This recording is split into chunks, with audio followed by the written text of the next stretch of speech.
that right now, go see Logan, then come back. We're going to talk about spoilers. Watch my Logan Spoilers 3 review that is on the channel right now if you haven't seen the movie. We're going to talk spoilers. You have been warned. Let's start with the fight scenes and the violence itself. Right from the first scene, the get-go with Wolverine lying on the back seat of his limousine, and then the thugs are trying to steal his tires, and he goes there and we see arms flying out and guts and throats being ripped open and jaws just hanging through a thread of skin. It's just so fucking awesome. The blood, the gore, everything. It's not exaggerated, but it is necessary. And then when X-23 comes into his life, he takes her in, she's eating her cornflakes, the guy goes to take her, she comes out with his head.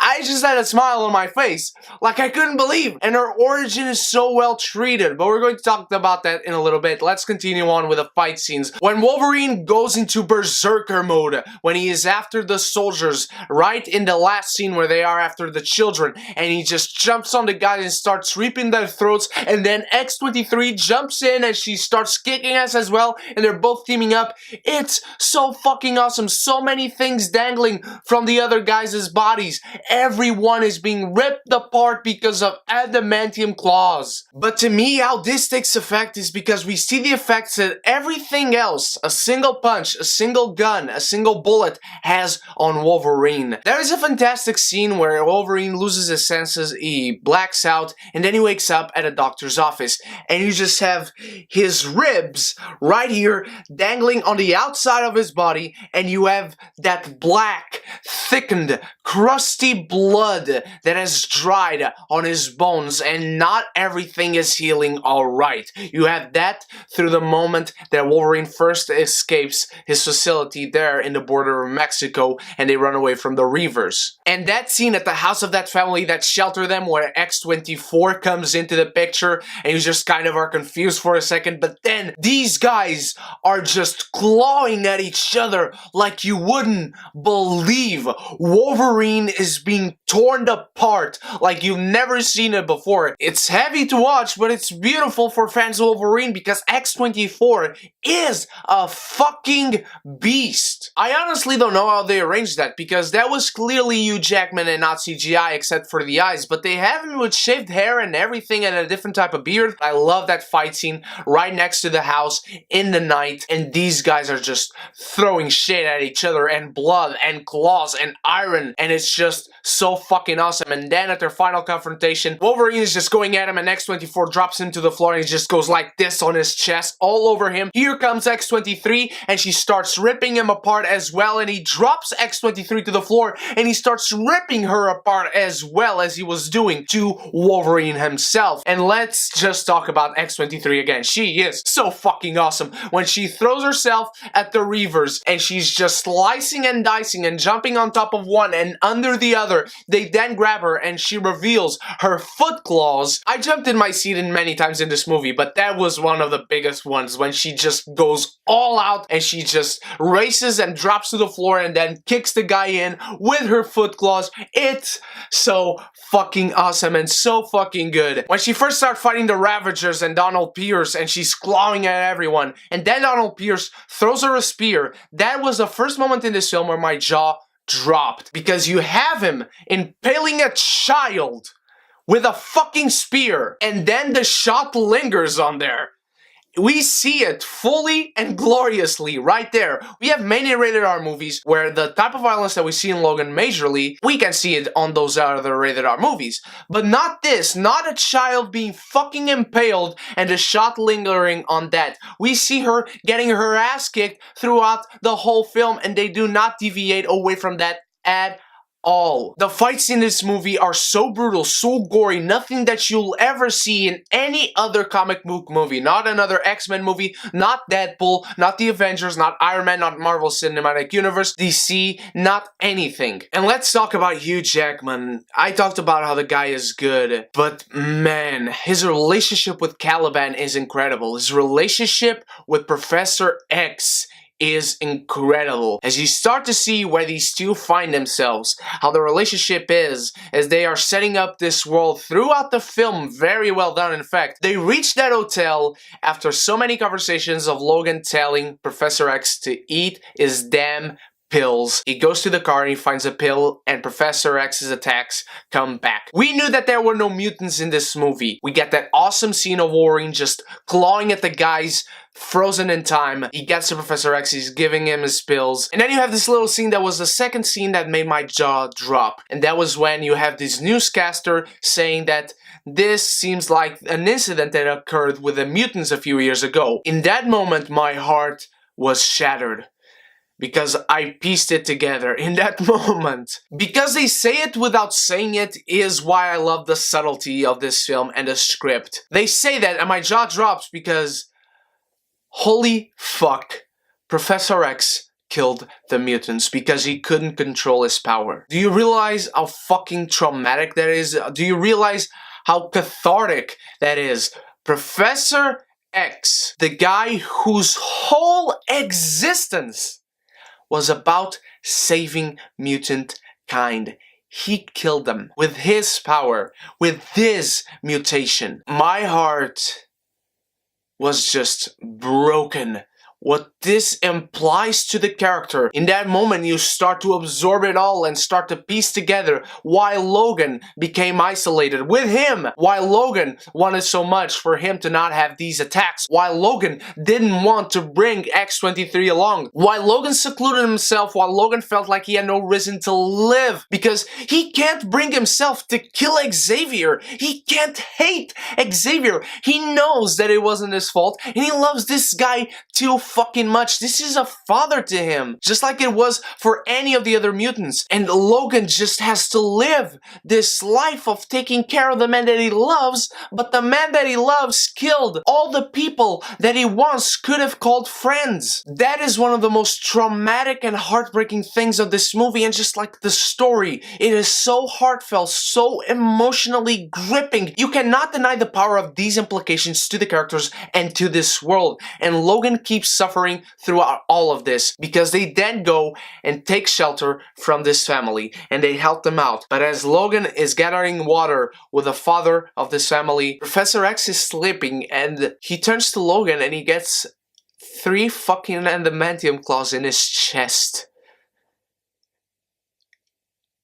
And in those moments you are so confused, you are so taken aback because, wait, I know this is on Logan, but why are we seeing this? And in that moment you realize that this is how Professor Xavier is dying. I'm going to take an assumption here and gather that we all believe that Professor X was going to die in this film. I forgot that as I was watching the movie and it hit me here, but what hit me was of how he died. For us, the fans, as much as we know that it wasn't Logan, in that moment, when the impact hits, we see Logan, for all intents and purposes, killing Professor X. Am I the only one who cried in that fucking scene? And then we have Professor X being laid down on the back of that truck, and Logan just looking at him, and Professor X going, Logan, our boat, go get it. Professor X just was so fragile. Let's talk about Patrick Stewart before we say goodbye. It was painful to watch him because he was just so damn believable in being so much in pain and being through such trauma, and you believe that this guy was just fading away little by little. And how genius was it in this script, and how genius was of this script to get these mutants sick with degenerative diseases, because these guys, they are powerful and they will not age as fast as normal humans, but they will still age, they will still get sick. So how do you imagine these diseases that slowly eat away at a single normal human being? How long do you think these two will suffer for? And speaking of the subtleties of the script again, how Professor X confesses his sins to Logan. It's not just like, hey Logan, I remember, I killed the mutants, that was me, that's why you're mad at me, that's why I have these attacks in the middle of nowhere. No, he just was so sorry for what he did. He was just so regretful. He felt the pain yet again because his memories came back. This was genius of the storytellers. This was genius of the script. This was genius for these characters and their worlds and their circumstances. And I do love this scene where they are burying Professor X, and you have X-23 finally having a moment of empathy with Logan and just grabbing his hand, his wrist, and that is Logan looking on and trying to say something, but he can't even process words. He's about to break down, but he doesn't break down, and immediately he tells the world to go fuck itself, and he walks away. He takes his wrist out of X-23's grasps. You have these scenes where characters in movies always break down and start crying. Logan doesn't want to break down, but he's too weak to resist this pain of his father dying. You have him walk away and denying this weakness. He just wants everything to end. He just wants everything and everyone to go fuck themselves and get the fuck out of his life. He just wants his miserable existence to end. And he doesn't know what to do, and he tells everyone to go fuck off, shit. He starts breaking the truck, and then he loses his senses, and then you have that scene that I talked about with his ribs. This scene alone, along with many others in this film, show the amount of respect and of knowledge and of understanding that the writers and Hugh Jackman and the director James Mangold have of Wolverine. They understand this character so well, they respect him so well, and they wanted to pay tribute to him, and this was how they did it. This is one of the best scenes in the film, in my opinion. And why the beats in this movie all work for the characters and for the story is because we not only know what these characters have been through, but the superhero stuff is secondary, is on the background. The main focus are the characters. It's their story. It's the trauma. This is a psychological drama, a heavy one at that, of characters going through trauma, of so many years suffering, of having to face a miserable existence when you feel like there's nothing to go on for, when you feel no reason to fight, to live, to thrive, to survive. This is us meeting these characters that we have followed for so long at their lowest point, and from then on they only go lower and lower. And this is one of the rules that I personally have whenever I write a film or a story or a book or whatever. Take this rule with you if you want to be a writer, a filmmaker. If you want to tell stories, take this rule with you. Make your hero suffer. Make him/her suffer as much as you can. Take every single chance to make her suffer, because the hero of a story has never suffered enough. There's not one moment where you can say, alright, that's enough, you suffered enough, now let's go to get peace. No. The hero has never suffered enough. Now let's transition to X-23 and her relationship with Logan. She is a badass. She is independent. There is not one moment in this film where you feel that she absolutely needs Logan to survive. Yes, she's probably going to get captured, but she doesn't exactly need him. She wants him to take her because they have this connection. She wants him to take her because he can drive and whatever, he can protect her. She can get there where she wants to go faster if she goes with him. But there's not one moment in this film where you believe that if Logan said no, she wouldn't go along to that place. She's a kid, and she's respectful for the nurse that was taking care of her, and that's why she went to Logan, because the nurse wanted her. I believed throughout this film that if Logan ever said no, she was going to walk on her own 2 feet back to where she wanted to go. The relationship is beautiful between them. There is not one moment in this film where it goes the cliche route and they have this kind of bad relationship, I don't like you either, and then they start to laugh together and they start to bond. No, these two hate each other throughout the film. They don't like each other, they don't like each other's companies, they don't think they need each other, they don't want to be with each other, they both just want to go their separate ways. But by the end, they start to come together through circumstance. It's not because they chose to. It's not because, yeah, I was denying that I liked you throughout the whole film. No, it was because they do have this connection. No, it's because they do have the same mutation, the same DNA. They are father and daughter. And let's go to the end of this film. Right after X-24 just stucks Wolverine into that tree trunk, Wolverine finally dies. And you have X-23 taking that adamantium bullet and shove it into X-24's head. And she kneels down next to Wolverine. Talk a little bit, he tells her to go, and everything from the script to Hugh Jackman's performance in this scene as well. How he says goodbye, how he says the lines, this is what it feels like. It was just so heavy. It talked to me personally so much. Wolverine finally finding peace, and then X-23 says daddy. And at first, when I immediately heard it, I was like, no, that's cheesy. But no, it isn't. They fucking earned this scene. They fucking earned her daddy. And at the end of the movie, they earned her turning the cross into an X. Any other movie in the world, it would have been cheesy right there, I guarantee you. In here, it wasn't. It beat right down the right moments. I forgot to talk it in my spoilers-free review, but the photography in this film is superb.